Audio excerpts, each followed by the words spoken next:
Hola, bienvenidos a nuestro canal. Para nuestro primer video hemos traído un tema bastante importante, como lo es lógica matemática. Empecemos definiendo qué es lógica. La lógica es una rama de las matemáticas que nos permite reconocer la validez de una argumentación o de algún tipo de razonamiento, para lo cual necesitamos herramientas para empezar a estudiarla. Uno de los conceptos más importantes que necesitamos reconocer es qué es una proposición. Podemos definirlo de varias formas, pero una de las más sencillas es que es una unidad semántica que o solo es verdadero o solo es falso. Por lo tanto, planteamos unos cuantos ejemplos. 5 es un número par. Podrá notar de que solamente existen dos posibilidades, que sea verdadero o que sea falso. Acá tenemos otro más. 2 más 3 igual a 6.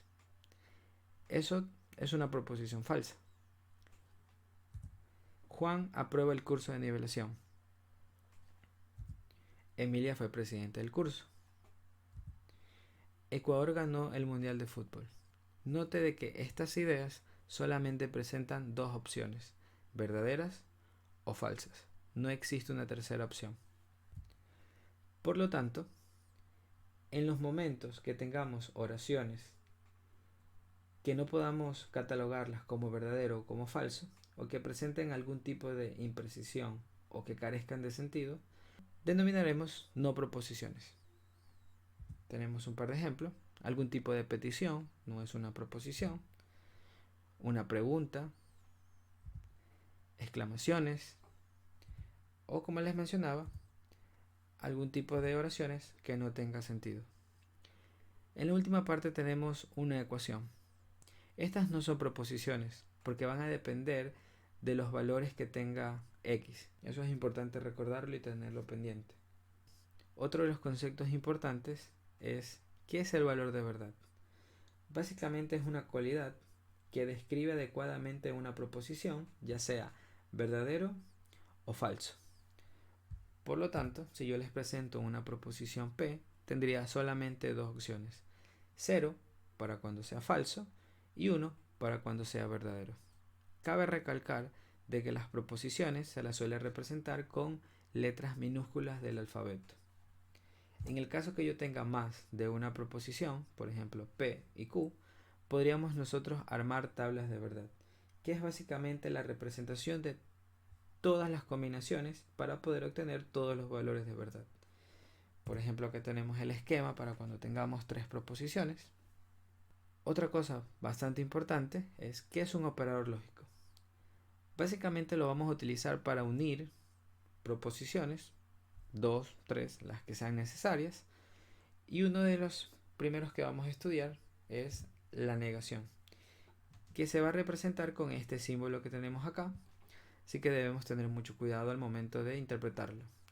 Esto se va a leer negación de P o simplemente no P, pero existen varias formas de parafrasear esta estructura de aquí. Por ejemplo, no P, como ya les mencionaba, ni P ni Q, es falso que P, no es cierto que P, no es verdad que P, no se da que P. Si yo les presento una proposición, como por ejemplo P, Carlos es doctor, si yo quisiera negarlo, una de las formas más sencillas es agregarle el no. Por lo tanto, presentaríamos esta situación. La negación de P sería: Carlos no es doctor. En muchas ocasiones podemos utilizar varias de estas estructuras. Por ejemplo, acá tenemos Juan juega fútbol. Y podemos notar de que podemos hacer uso de no es cierto que. No es cierto que Juan juegue fútbol. Y estaríamos representando exactamente la misma idea. Entonces les presento a continuación la tabla de verdad para la negación.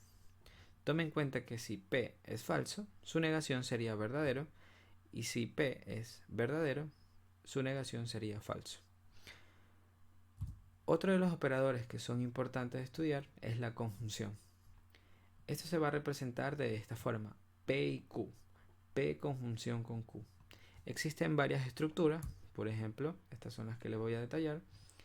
Una de las más importantes es la I, Pero, sin embargo, que son bastante utilizadas, aquí tiene todo el detalle de lo que se puede encontrar. Aquí hay que tener mucho cuidado, porque también signos de puntuación me va a servir para representar una conjunción. Por lo tanto, aquí se le presenta la tabla de verdad.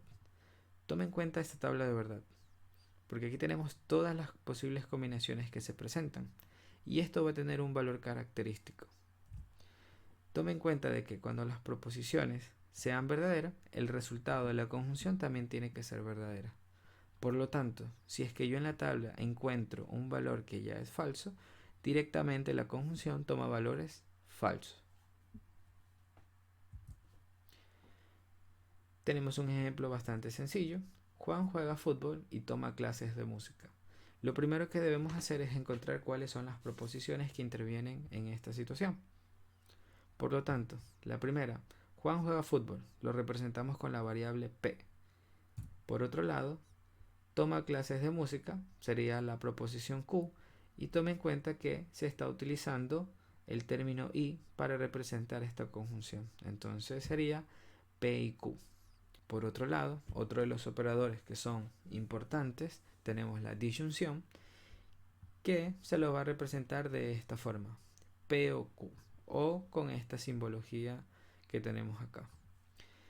Es más sencillo que la conjunción porque al momento de hacer mi traducción, simplemente yo voy a encontrar la O, P o Q. Es una de los operadores más sencillos, así que les vamos a presentar su tabla. A diferencia de la conjunción, esta presenta 3 valores donde es verdadero, pero va a tener una característica importante. Note de que si la disyunción es falsa, es porque sus proposiciones también lo eran. Si es que yo encuentro una proposición verdadera, el resultado de la disyunción directamente sería verdadero. Tenemos un ejemplo similar al de la conjunción, pero aquí va a notar que le hemos cambiado la I por la O, y eso haría que esto se convierta en una disyunción y se traduce de esta forma: P, la proposición, Q, la otra proposición, y esta sería la forma simbólica de representarlo, P o Q. Tenemos otro tipo de disyunción, que es la disyunción exclusiva. En este caso se va a presentar de estas formas: o P o Q, P o solo Q, P o solamente Q. Su tabla de verdad es la que está aquí, y esta sí va a tener una pequeña diferencia en comparación con la otra disyunción. Tome en cuenta esto, que si los valores de las proposiciones son distintas, la disyunción exclusiva es verdadera. Por otro lado, si los valores de verdad son iguales, la disyunción directamente es falsa. Esto es una de las cosas importantes que hay que recordar. Tenemos el ejemplo: o Juan juega fútbol o toma clases de música. Notará de que tenemos una O al inicio y una O en medio. Eso hace que se diferencie entre la disyunción inclusiva o la exclusiva. Tenemos P, Juan juega fútbol. Tenemos Q, Juan toma clases de música. Y esta sería la traducción. Ahora presentamos la condicional, que es una de las estructuras más complicadas porque va a presentar más de 20 estructuras para poder hacer la traducción. Así que, por ejemplo, aquí les voy a presentar las más representativas.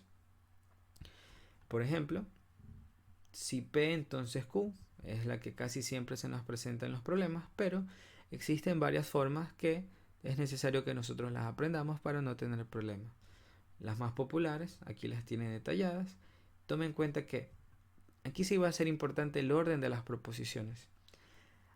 A la primera idea le vamos a llamar antecedente y a la segunda idea le vamos a llamar consecuente. Entonces, para que usted lo pueda resumir, toda expresión que denote causa y efecto lo puede representar por medio de una condicional. Así que es importante que repase estas estructuras para que no se confunda. Les presento la tabla de verdad. Esta sí va a tener un valor característico, que es el de acá. Cuando el antecedente sea verdadero y el consecuente sea falso, el resultado de la condicional es falso. Para el resto de situaciones, los resultados son verdaderos. Y eso es bastante importante porque lo vamos a utilizar un poco más adelante en los razonamientos. Les planteo un ejemplo sencillo. Si Carlos estudia, coma, entonces aprueba el examen. La proposición P es el antecedente, Carlos estudia. La otra proposición, Carlos aprueba el examen, es el consecuente. Y la correcta traducción sería esta de aquí. P condicional Q. Tenga en cuenta de que una misma proposición se le puede hacer varias formas parafraseando. Por ejemplo, Carlos estudia solo si aprueba el examen. En ambas situaciones estamos expresando la misma idea. Si tenemos, ya que Carlos estudia, aprueba el examen, sigue representando la misma estructura. Como podrá ver, hemos utilizado conectores como debido que, siempre que, cuando que y puesto que, pero todas representan la misma idea. Es importante que repase bastante esta situación. Cuando nosotros utilizamos condicional, se nos puede presentar estos conceptos importantes, como son las variaciones de la condicional. Tenga en cuenta que usted tiene una condicional original, que va a ser P implica Q. Y vamos a presentar tres variaciones. La primera, la recíproca. La recíproca lo que hace es invertir el orden del antecedente con el consecuente. Ahí usted puede notar el ejemplo. En cambio, en la inversa, lo que habría que hacer es negar tanto el antecedente como el consecuente. Y en la contrarrecíproca, lo que se tendría que hacer es negar las dos situaciones y cambiarlas de posición. Sería como una mezcla entre la recíproca e inversa. Por último, tenemos la bicondicional, o también llamada condicional doble. Esta es un poquito más sencilla porque se va a presentar de estas formas detalladas. P si y solo si Q. P y solamente si Q. P cuando y solo cuando. P implica Q y Q implica P. Esas son las formas más populares que podemos encontrar en una bicondicional. Por lo tanto, presentamos su tabla de verdad y tome en cuenta esta situación. Como es una condicional doble, si tenemos una proposición verdadera y una proposición falsa, los valores de la tabla son falsos. Por otro lado, si tenemos que los valores de verdad son iguales, la bicondicional tomaría un valor de verdadero. Así que debemos tener cuidado en esta situación. Tenemos un ejemplo. Carlos se va de viaje si y solo si aprueba el examen. La proposición P sería Carlos se va de viaje.